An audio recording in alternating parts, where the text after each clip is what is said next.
자, 여러분 안녕하세요. 카메거진 최정필 기자입니다. 저희는 오늘 현대차의 새로운 팰리세이드 공개 현장에 나와 있습니다.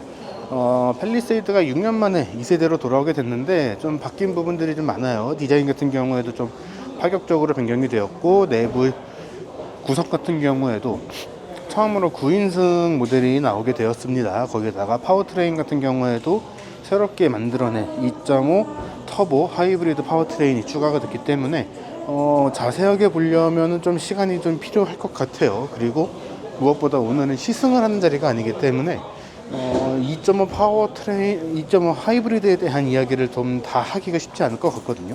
그래서 일단 오늘 보여드릴 수 있는 것들에 대해서 말씀을 하나씩 드려볼 수 있도록 하겠습니다. 자, 일단 외관부터 좀 하나씩 살펴보면요, 디자인이 굉장히 좀 갑각류 같다라고 해야 될까요? 굉장히 독특한 형태의 디자인을 많이 가져가고 있습니다. 특히 저 램프 같은 경우에 굉장히 굵직굵직한 면발광을 사용을 했고, 또 좌우가 길게 연결이 되는 LED 바를 사용을 해주면서 또 이 디자인이 앞쪽과 뒤쪽이 좀 연달아서 들어가게 됐거든요. 그래서 앞쪽과 뒤쪽이 통일되는 그런 디자인의 형태도 취하게 되기는 했지만, 그동안의 팰리세이드하고는 좀 많이 다른 형태가 적용이 됐다라고 볼 수 있을 것 같습니다. 그러면서도 사실은 이제 헤드램프의 형태가 바뀌게 되면서 좀 바뀌게 된 건데, 기존의 팰리세이드에서 적용이 되고 있었던 저 램프류, 저런 것들이 그대로 남아 있어요. 이 LED의 면발광 부분을 더 넓혀주면서 디자인을 좀 변화를 주었다라고 좀 볼 수 있을 것 같은데, 개인적으로는 과거에 YF 소나타 때 사용을 했었던 그런 좀 갑각류 디자인, 그게 재해석이 됐다라는 형태로 볼 수 있을 것 같습니다. 그러면서도 저 그릴 부분이라든가 아래쪽에 저 액티브 에어 플랩 쪽이라든가 크롬의 컬러로 좀 디자인들을 적용을 해둔 것들이 둘, 넷, 여섯, 육각형의 형태로 지금 적용이 되고 있거든요. 그러다 보니까 또 단단한 이미지, 그리고 저런 면발광을 좀 적극적으로 넓게 사용을 하면서 차의 전체적인 굴곡하고 좀 매칭이 되는, 연결이 되는 그런 형태들도 좀 볼 수가 있거든요. 그러다 보니까 전체적으로는 더 깔끔하면서도 단단한 느낌이 만들어졌다, 이렇게 볼 수 있을 것 같아요. 그런 것들이 옆모습에서 보게 되면은 이제 뒤쪽 램프가 같이 보이게 되면서 더 좀 명확하게 드러나게 될 것 같은데, 헤드램프의 형태와 테일램프의 형태가 상당히 비슷하게 들어가 있습니다. 위아래가 좀 바뀐, 뒤집힌 듯한 느낌들이 있기는 하지만 전체적으로는 면발광을 굉장히 많이 사용을 해주면서 그런 느낌들이 비슷하게 가져갔다라고 볼 수 있을 것 같아요.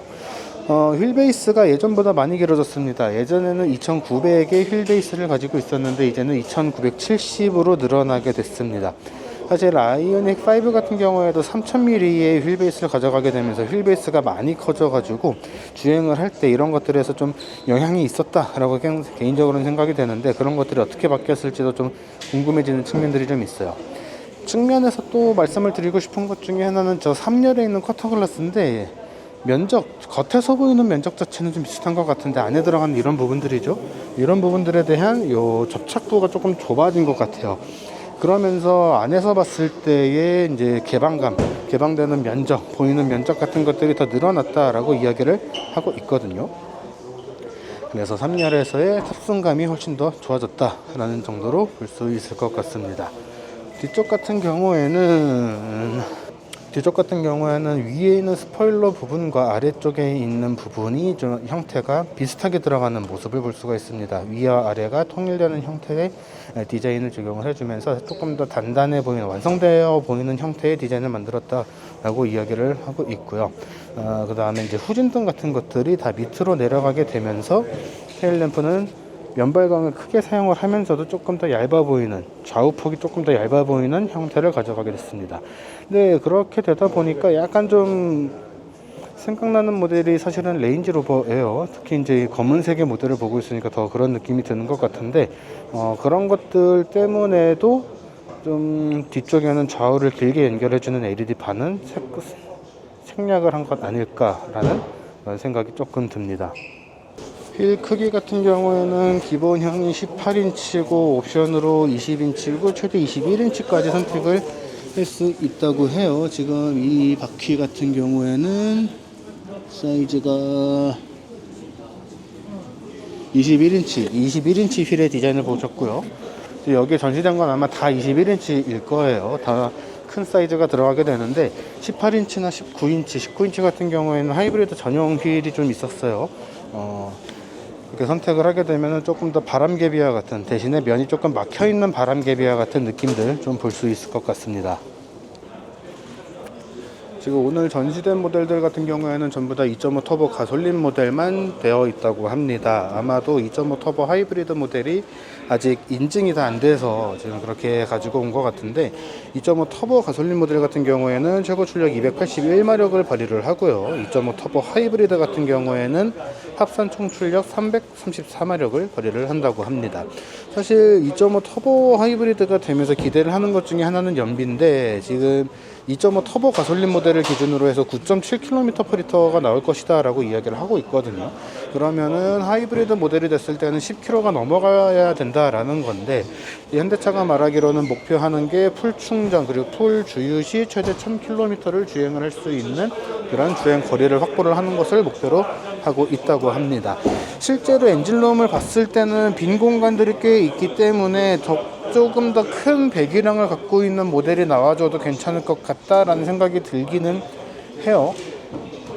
펠리세이드 N이라는 게 나올지는 모르겠지만 조금 더 공간에 대한 여유가 있기 때문에 파워트레인에서 조금 더 다변화를 해도 좋겠다. 혹은 이제 배터리가 하이브리드 모델을 선택을 할 경우에 1.65kWh의 배터리가 들어가게 되거든요. 앞뒤 배분을 조금 살펴보기는 해야겠지만 배터리를 조금 더 확장을 할 수 있어도 좋겠다라는 생각이 조금 듭니다. 그리고 주행 안전과 관련된 기능들이 굉장히 많이 들어가 있더라고요. 이제 빌트인 캠2 플러스를 비롯해서 전방, 후방, 측방 안전과 관련된 것들, 충돌 안전과 관련된 것들이 대부분 다 들어갔다라고 보시면 될 것 같고, 그리고 이제 클리닝 기능, 렌즈에 대한 클리닝 기능도 조금씩 들어갔다라고 이야기를 하고 있습니다. 아마 이 부분일 텐데, 위쪽에서 이제 렌즈 쪽으로 워셔액을 분사를 해주는 기능이거든요. 저게 생각보다는 좀 도움이 많이 되는 편이에요. 문제는 이제 워셔액을 사용을 하게 되면, 분사를 하게 되면은 또 그만큼 바로 이제 물기가 있다 보니까 더 빠르게 오염이 될 수 있다라는 건데, 그런 부분에 대해서도 좀 같이 좀 대응 방안을 좀 찾아봤으면 좋겠습니다. 실내로 트렁크부터 해서 하나씩 한번 살펴보도록 할게요. 3열까지 지금 다 펼쳐져 있는 상황인데, 트렁크가 이제 테일램프를 전부 다 옆쪽으로 밀어놨다 보니까 트렁크가 열렸을 때 딱히 이미지가 깨진다거나 공간이 더 손해가 된다거나 하는 부분들은 없는 것 같습니다. 기본적으로 이 부분이 조금 더 두꺼워지기는 했지만 안쪽으로 들어가게 되면 그게 심하지 않거든요. 네, 왼쪽하고 오른쪽하고 이 부분이 다른 건 좀 의아하긴 해요. 왼쪽이 조금 더 들어가 있는데 이런 공간에 있어서만큼은 크게 차이는 없다 라고 보시면 될 것 같습니다. 사실 3열까지 다 펼쳤을 때 트렁크 공간은 그렇게 넉넉하다라고 이야기를 하기는 좀 어려울 것 같아요. 그래도 한 300리터대 공간이 나온다라고 이야기는 하는데 엄청나게 넓다라는 생각까지는 들진 않는 것 같아요. 그러면은 3열을 접었을 때는 어떤지를 좀 볼 필요가 있을 것 같거든요. 3열까지 접었을 때는 한 700리터, 2열까지 접었을 때가 700리터일 거예요. 3열만 접는다고 했을 때는 트렁크의 공간이 꽤 많이 넓어지는 것들을 좀 볼 수가 있고요. 이게 2열도 되는지 모르겠네. 2열까지 접게 되면은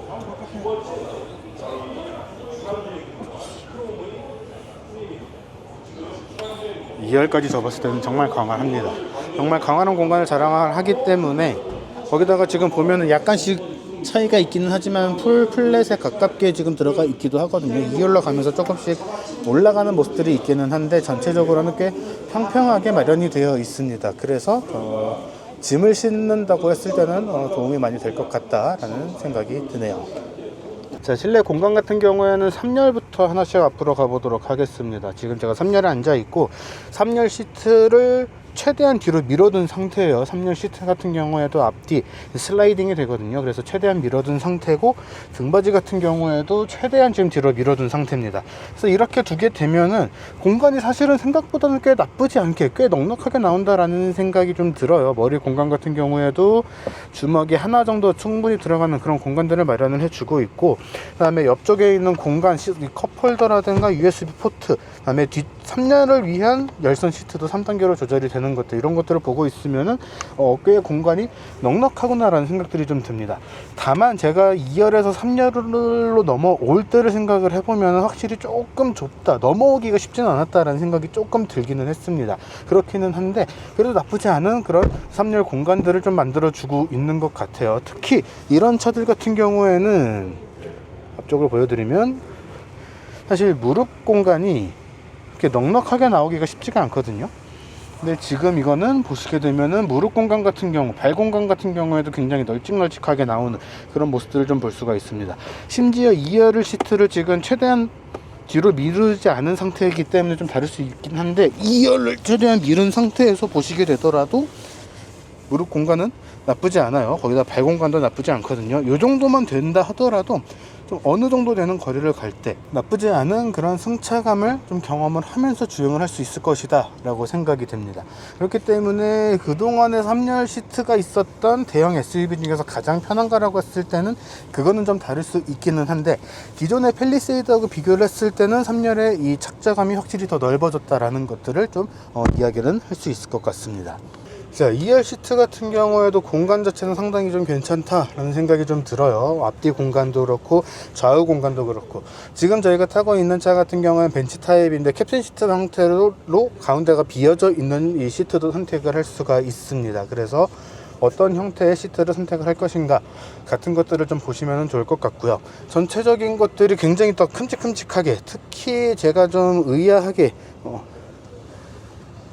특히 제가 좀 재밌게 봤던 부분은 옆부분 손잡이 부분이거든요. 상당히 굵직하게 들어갔고, 그러면서 컵홀더 같은 것들도 전체적으로 사이즈를 다 키워줬습니다. 그렇기 때문에 2열 시트에 앉아서도 공간에 대한 넉넉함, 그런 것들은 충분히 느낄 수 있겠다라고 생각이 되고요. 보통은 2열에다가 이제 아이들을 태우게 되겠죠. 그러면 아이들 같은 경우에는 어른들하고는 조금 다르기 때문에 내릴 때 조심성 없이 내릴 수가 있는 그런 가능성들이 분명히 있거든요. 그런 것들에 좀 대비를 하기 위해서 2열에서도 뒤쪽에 차가 오는지를 알려주는 이 경고등에 대한 인디케이터가 같이 들어갔습니다. 그래서 전체적으로 2열에서도 탑승자를 위한 그런 구성들을 많이 해놨다, 이렇게 볼 수가 있을 것 같고요. 3열 때도 그랬지만 2열 같은 경우에도 머리 공간은 굉장히 넉넉한 편에 해당을 하고, 또 지금 이 선루프를 닫아놨긴 했는데 선루프를 개방을 하게 되면은, 선쉐이드를 개방을 하게 되면 훨씬 더 넓은 공간이 나올 것이다 라고 생각이 듭니다.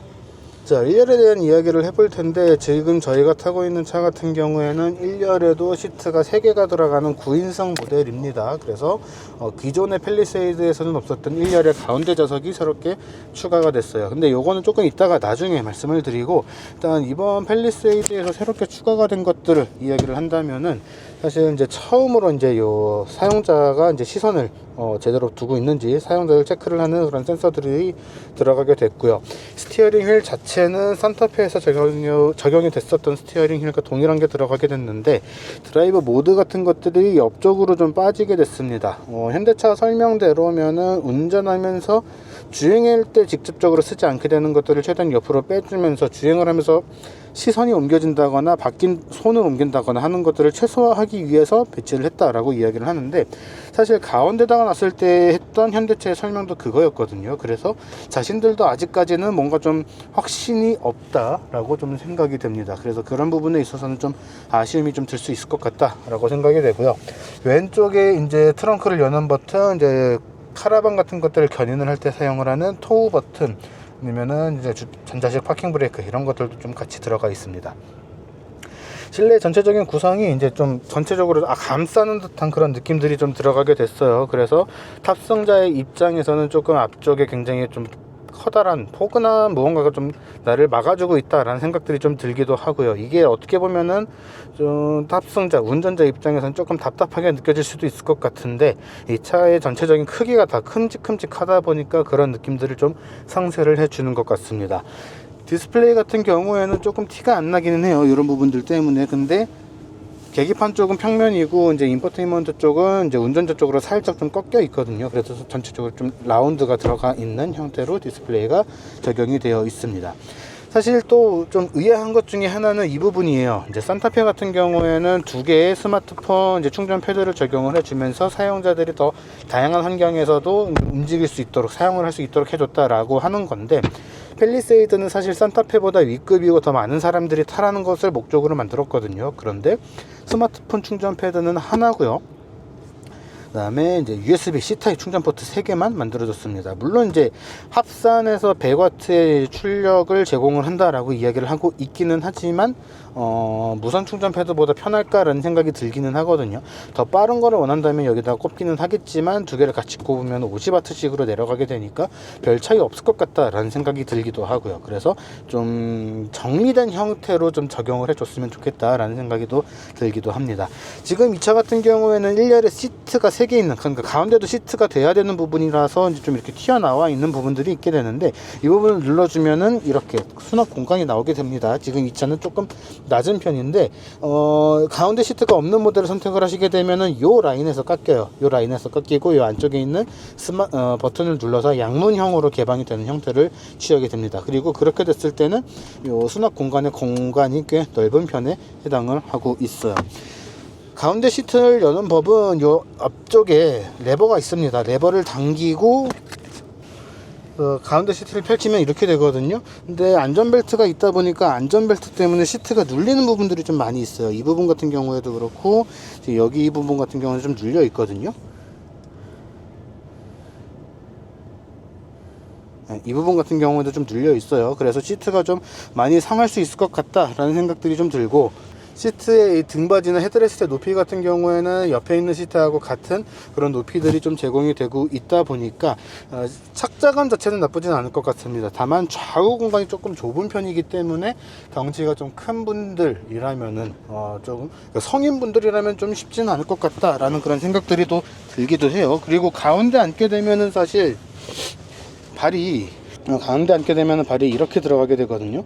상당히 부담스러워요. 그리고 운전자 입장에서는 핸들 바로 옆에 다리가 올 수밖에 없는 그런 형태가 됩니다. 그래서 가운데 사람이 앉더라도 좀 옆쪽으로 이렇게 다리를 밀어줘야 되는 그런 형태가 될 것 같은데, 그러면은 누구에게도 편하진 않을 것 같아요. 그래서 이게 과연 의미가 있는 시도였는지는 좀 다시 좀 지켜볼 필요는 있을 것 같습니다. 다시 접는 경우에도 옆에 있는 이 레버를 당겨주게 되면은 접히게 되는데, 손으로 좀 같이 양손으로 당겨야 되는 그런 모습들이 좀 있어요. 그래서 그리고 이 등받이 자체가 가볍지도 않고요. 그래서 사용을 하실 때 조금 조심을 하실 필요는 있을 것 같다라고 생각이 듭니다. 자, 지금까지 이렇게 해서 펠리세이드를 좀 간단하게 살펴봤습니다. 가격대가 2.5 터보 가솔린 같은 경우에 4천만원 초중반에서 6천만원까지는 안 갔던 것 같아요. 그리고 2.5 터보 하이브리드 모델이 4천 후반에서 6천만원 중반대까지, 그리고 만약에 풀옵션을 하게 된다라고 하면은 7천만원 초중반까지 넘어가게 되겠죠.